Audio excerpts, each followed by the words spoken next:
Assalamualaikum warahmatullahi wabarakatuh. Saya Atikotul Maula di belakang 081 dari akuntansi A 2019. Kali ini akan menjelaskan mengenai materi Sistem Informasi Manajemen bab 10, yaitu implikasi etis dari teknologi informasi. Langsung saja masuk ke materi yang pertama mengenai cakupan preskriptif versus cakupan deskriptif.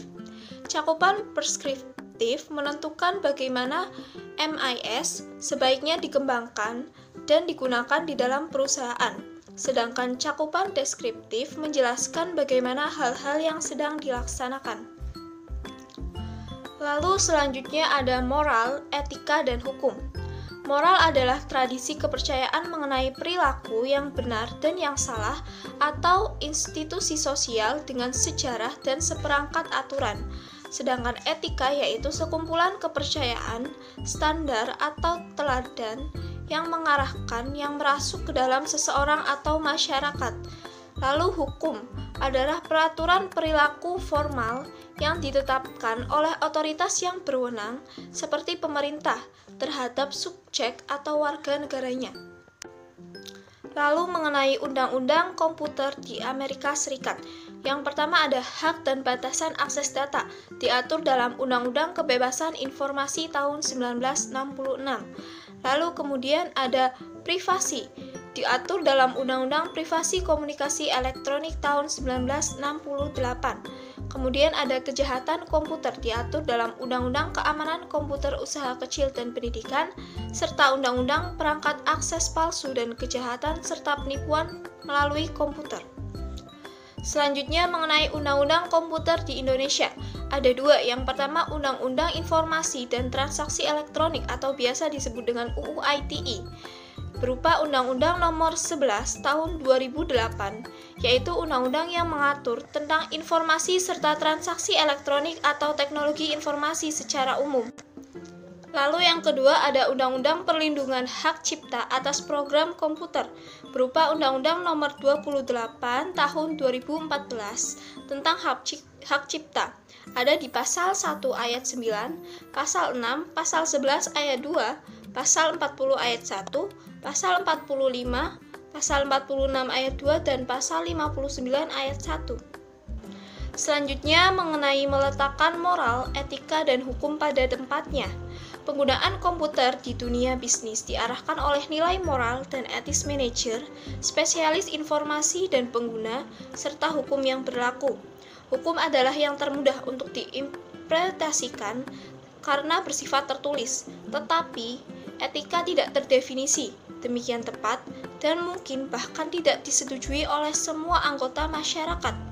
Wilayah etika komputer yang kompleks inilah yang saat ini sangat banyak diperhatikan. Materi selanjutnya mengenai kebutuhan akan budaya etika. Yang pertama, bagaimana budaya etika diterapkan? Yang pertama ada kredo perusahaan, yaitu pernyataan singkat mengenai nilai-nilai yang ingin dijunjung perusahaan. Kemudian ada program etika, yaitu aktivitas yang didesain untuk memberikan petunjuk dalam menjalankan kredo perusahaan. Kemudian ada kode perusahaan yang disesuaikan. Yang kedua, mengenai meletakkan kredo, program, dan kode pada tempatnya. Kredo perusahaan memberikan dasar untuk pelaksanaan program etika perusahaan. Kode etik tersebut menggambarkan perilaku-perilaku tertentu yang diharapkan dilaksanakan oleh para karyawan perusahaan dalam berinteraksi antara satu dengan yang lainnya dan dengan elemen-elemen lingkungan perusahaan. Lalu mengenai alasan dibalik etika komputer, yang pertama ada alasan penting etika komputer, yaitu pertama kelenturan secara logis, faktor transformasi, dan faktor ketidaktampakan yang meliputi nilai pemrograman yang tidak tampak, perhitungan rumit yang tidak tampak, dan penyalahgunaan yang tidak tampak. Selanjutnya, yang kedua mengenai alasan dibalik etika komputer ada hak sosial dan komputer, yang ketiga hak privasi, yang keempat hak untuk mendapatkan keakuratan, yang kelima hak kepemilikan, dan yang keenam hak mendapatkan akses. Materi selanjutnya mengenai audit informasi. Ada jenis-jenis auditor, yang pertama ada auditor internal, kemudian auditor eksternal, komite audit, dan direktur audit internal. Lalu mengenai audit informasi, yang pertama membahas mengenai pentingnya objektivitas atau nilai yang diterapkan oleh auditor internal. Kemudian ada jenis aktivitas audit. Yang pertama ada audit finansial, yang kedua audit operasional yang terdiri atas kecukupan pengendalian, efisiensi, dan kepatuhan dengan kebijakan perusahaan.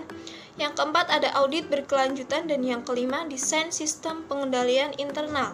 Kemudian yang ketiga mengenai subsistem audit internal. Selanjutnya mengenai menerapkan etika dalam teknologi informasi. Yang pertama ada kode etik. Kode etik dan perilaku profesional ICM meliputi keharusan moral umum, tanggung jawab profesional yang lebih spesifik, keharusan kepemimpinan organisasi, dan kepatuhan terhadap kode. Yang kedua, kode etik dan praktik profesional rekayasa peranti lunak, terdiri atas ekspektasi di 8 hal penting, yaitu masyarakat, klien dan atasan, produk, penilaian, manajemen, profesi, kolega, dan diri sendiri. Yang ketiga, pendidikan etika komputer. Program edukasi formal dalam etika komputer tersedia dari berbagai sumber. Yang pertama ada mata kuliah di perguruan tinggi, yang kedua program profesional, dan yang ketiga program edukasi swasta. Selanjutnya mengenai etika dan CIO. CIO dapat memenuhi ekspektasi pelaporan keuangan dengan cara mengikuti program yang mencakup hal-hal berikut. Yang pertama, mencapai tingkat pemahaman yang lebih baik akan pemahaman prinsip-prinsip akuntansi, kemudian mempelajari sistem informasi yang menyelesaikan laporan keuangan dan mengambil tindakan perbaikan. Yang ketiga, mendidik eksekutif perusahaan mengenai sistem-sistem keuangan. Yang keempat, mengintegrasikan ke dalam sistem informasi alarm yang memperingatkan eksekutif terhadap aktivitas yang membutuhkan perhatian. Yang kelima, secara aktif berpartisipasi di dalam memberikan informasi keuangan kepada elemen lingkungan. Dan yang keenam, mengendalikan dengan ketat keuangan yang dihabiskan untuk sumber daya informasi. Materi selanjutnya mengenai pengaruh Sarbanes-Oxley. Sarbanes-Oxley yaitu Undang-Undang Perlindungan Investor dan Reformasi Akuntansi Perusahaan Publik tahun 2002 di Amerika. SOX. Tujuan Sarbanes-Oxley terdiri atas 10 pasal utama. 2 di antaranya secara langsung memenuhi unit pelayanan informasi perusahaan. Yang pertama, CEO dan CFO harus menandatangani laporan keuangan, dan yang kedua, perusahaan-perusahaan Amerika Serikat diisyaratkan untuk memiliki unit audit internal. Kemudian SOX ada beberapa jenisnya. Yang pertama, SOX 404 membahas penilaian manajemen mengenai pengendalian keuangan. Kemudian ada SOX 409 membahas mengenai pengungkapan secara real time. Lalu ada XOX dan COBIT yang memberikan standar keamanan pelaporan keuangan secara global. Lalu selanjutnya mengenai meletakkan Sarbanes-Oxley pada tempatnya. Sarbanes-Oxley merupakan salah satu argumen yang baik untuk mendekatan bagaimana sistem informasi manajemen harus dipraktikkan. Perusahaan dan CIO yang menerapkan sistem informasi manajemen sebagaimana yang digambarkan seharusnya tidak menghadapi kesulitan untuk memenuhi persyaratan SOX. Dengan kata lain, SOX mengharapkan eksekutif, sistem keuangan, dan IT untuk bekerja sebagaimana mereka seharusnya bekerja, yaitu secara etis. Demikian penjelasan materi dari saya. Atas perhatiannya dan pemahaman dari kalian semua, saya ucapkan terima kasih. Wassalamualaikum warahmatullahi wabarakatuh.